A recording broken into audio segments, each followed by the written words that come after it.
আজকে চলে গিয়েছিলাম বাওয়ালির গুপ্ত বৃন্দাবন ধামে। বাওয়ালি রাজবাড়ির কথা তো তোমরা নিশ্চয়ই শুনেছ। অনেকটা জায়গা জুড়ে একটি মন্দির নগরী। তো ঢুকেই চোখে পড়ে গেল অনেক পুরনো ক্ষয়প্রাপ্ত এই নাট মন্দিরটা। এই মন্দিরটির বয়স কিন্তু প্রায় 250 বছর। নাট মন্দির পেরিয়ে এবার আমরা চলে গেলাম গর্ভগৃহের দিকে।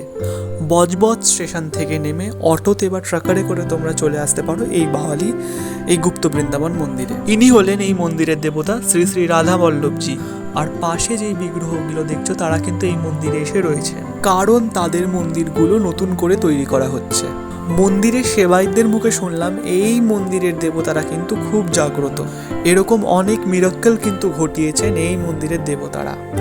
রাধা গোবিন্দ, রাধা গোপীনাথ, রাধা বল্লভ সহ আরও অন্যান্য দেবতারা রয়েছে এই মন্দিরে। আর আমার ভিডিও ভালো লাগলে লাইক, কমেন্ট, শেয়ার